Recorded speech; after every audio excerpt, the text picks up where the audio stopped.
Fire fly ಅಂದ ತಕ್ಷಣ ಇಬ್ಬರ ತಲೆಯಲ್ಲಿ ಏನ್ ಓಡುತ್ತೆ ಅಂತ, ಏನ್ ನೆನಪಾಗುತ್ತೆ ನಿಮ್ಗೆ ಆ ಟೈಟಲ್ ಕೇಳಿದ ತಕ್ಷಣ? ಏನಿಲ್ಲ, ಫೈರ್ ಫ್ಲೈ ಅಂದ್ರೆ ಮಿಂಚುಳ ಸರ್. ಓಕೆ. ಪ್ರತಿಯೊಬ್ಬರಲ್ಲೂ ಒಂದು ಫೈರ್ ಇರುತ್ತೆ, ಅದು ಯಾವತ್ತೋ ಒಂದು Light. ಫ್ಲೈ ಆಗ್ಬೇಕು, ಆ ಲೈಟ್. ಹ್ಮ್. ಅದಕ್ಕೆ ಅಂತ ಫೈರ್ ಫ್ಲೈ ಟೈಟಲ್ ಅಂತ ಇಟ್ಟಿತ್ತು. ಹ್ಮ್. ಸೊ ಡೆಫಿನೆಟ್ಲಿ ಫಿಲಿಂ ನೋಡಿದ್ಮೇಲೆ ನಿಮ್ದ್ರಲ್ಲೂ ಒಂದು ಫೈರ್ ಬಿಗ್ ಸ್ಮೈಲ್. ಫ್ಲೈ ಆಗುತ್ತೆ. ಆಗುತ್ತೆ, ಎಲ್ಲ ಮಿಂಚ್ಕೊಂಡೇ ಥಿಯೇಟರ್ ಇಂದ ಹೊರಗಡೆ ಬರ್ತಾರೆ. ಹೌದು. ಶಿವಣ್ಣ ಕನ್ನಡ ಚಿತ್ರರಂಗಕ್ಕಾಗಿರ್ಬೋದು, ಕರ್ನಾಟಕ ಆಗಿರ್ಬೋದು ಅಣ್ಣ ಇದ್ದಂಗೆ. ಸೊ ಮನೆಯಲ್ಲಿ ಕೂಲೆಸ್ಟ್ ಡ್ಯಾಡಿನ ಅಥವಾ ಸ್ಟ್ರಿಕ್ಟ್ ಡ್ಯಾಡಿನ ಅಂತ? ಇಲ್ಲ, ನಾರ್ಮಲ್ ಡ್ಯಾಡ್ ತರಾನೇ ಇರ್ತಾರೆ. ಅಂದ್ರೆ ಎಲ್ಲಾರ ತಂದೆ ಹೆಂಗಿರ್ತಾರೆ ಅವ್ರ ನನ್ನ ಜೊತೆಗೂ ಹಂಗೆ ಇರ್ತಾರೆ, ಸೇಮ್. ನಿರ್ಮಾಪಕಿಯಾಗಿ ನಾವು ಒಂದು ಕನ್ನಡ ಚಿತ್ರರಂಗ ಪಾದಾರ್ಪಣೆ ಮಾಡ್ತಿದ್ವಿ. ಅದು ಸ್ಮಾಲ್ ಸ್ಕ್ರೀನ್ ಅಲ್ಲಿ ಒಂದು ಬೇರೆ ಜರ್ನಿ ಇರ್ತೈತೆ. ಬಿಗ್ ಸ್ಕ್ರೀನ್ ಬಂದಾಗ ಒಂದಷ್ಟು ಬಿಸ್ನೆಸ್ ಬಗ್ಗೆ ಯೋಚನೆ ಮಾಡ್ತೀವಿ. ಹೌದು. ನೀವು ಪ್ರಿಪೇರ್ ಆಗಿ ಬಂದಿರ್ತೀರಾ. ಸೊ ಆ ಒಂದು ಪ್ರಿಪರೇಷನ್ಸ್ ಎಲ್ಲ ಹೆಂಗಿತ್ತು ಅಂತ?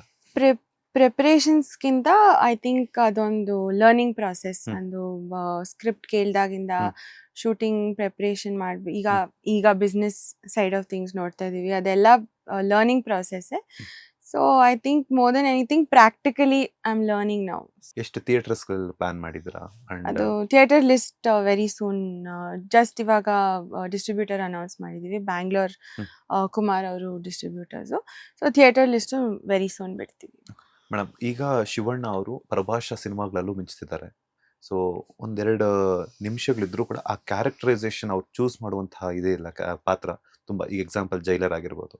ಸೊ ಪರಭಾಷೆಗಳಲ್ಲಿ ಮಿಂಚಿರೋದ್ರಿಂದ ನೀವು ಪರಭಾಷೆ ನಟರಿಗೆ ಅಥವಾ ನಿಮ್ಮ ಆಪ್ತ ವಲಯದಕ್ಕೆ ಯಾರಾದರೂ ಪ್ರೊಡ್ಯೂಸ್ ಮಾಡುವಂಥದ್ದು, ಎಕ್ಸಾಂಪಲ್ ರಜನಿಕಾಂತ್ ಸರ್ ಆಗಿರ್ಬೋದು, Kamal sir and Balakrishna sir ಜೊತೆನೂ ಶಿವಣ್ಣ ಸ್ಕ್ರೀನ್ ಶೇರ್ ಮಾಡಿದ್ರು. ಆ ಥರ ಬೇರೆ ಭಾಷೆ ನಟರಿಗೆ ಪ್ರೊಡ್ಯೂಸ್ ಮಾಡುವಂಥದ್ದು ಅಥವಾ ಆ ಥರ ಪ್ಲಾನ್ಸ್ ಏನಾದರೂ ಇದೆಯಾ, ಅಥವಾ ಈ ಸಿನಿಮಾವನ್ನೇ ಪರಭಾಷೆಗಳಲ್ಲಿ ರಿಲೀಸ್ ಮಾಡುವಂಥದ್ದು? ಪ್ಲಾನ್ಸ್ ಇದೆ, ಬಟ್ ಅದನ್ನ ಇನ್ನೂ ವೇರ್ ಡಿಸ್ಕಸಿಂಗ್ ಏನ್ ಮಾಡ್ಬೇಕು ಅಂತ ನೋಡ್ತಾ ಇದೀವಿ. ಬೇರೆ ಭಾಷೆ ಆಕ್ಟರ್ಸ್ಗೆ ಇನ್ನೂ ಯೋಚನೆ ಮಾಡಿಲ್ಲ, but maybe, I don't know. But ಇವಾಗ ಐ ಥಿಂಕ್ ನಮ್ ಕನ್ನಡ ಭಾಷೆಯಲ್ಲೇ ತುಂಬಾ ಒಳ್ಳೆ ನಟರಿದ್ದಾರೆ. So I think for now I am good. Okay, ಈಗ ಹೇಳಿದ್ರಿ ಕನ್ನಡ ಭಾಷೆಯಲ್ಲಿ ಒಳ್ಳೆ ನಟರಿದ್ದಾರೆ ಅಂತ ಹೇಳ್ಬಿಟ್ಟು, ಯಾವ ನಟನಿಗೆ ಮುಂದಿನ ದಿನಗಳಲ್ಲಿ ಪ್ರೊಡ್ಯೂಸ್ ಮಾಡ್ತೀರಾ? ಥಿಂಕ್ ನಾನು ಹೇಳ್ದಂಗೆ ಮೇನ್ಲಿ ನ್ಯೂ ಕಮರ್ಸ್ ಜೊತೆನೆ ಮಾಡ್ಬೇಕಂತ ಅನ್ಕೊಂಡಿದ್ದು. But I think I would love to work with Rakshit Shetty. And I think Naveen Shankar is a very good actor, is a very underrated actor, I think. And ಅದರ ತುಂಬಾ actors ಇದ್ದಾರೆ. So latest ಹಾಗೂ interesting ಸುದ್ದಿಗಳಿಗಾಗಿ boss TV Kannada ಚಾನೆಲ್ನ subscribe ಮಾಡಿ, ಹಾಗೆಯೇ bell icon press ಮಾಡಿ. ಇದರ ಜೊತೆಗೆ ಫೇಸ್ಬುಕ್, ಇನ್ಸ್ಟಾಗ್ರಾಮ್, ಎಕ್ಸ್ ನಲ್ಲೂ ಮಿಸ್ ಮಾಡದೆ ಫಾಲೋ ಮಾಡಿ.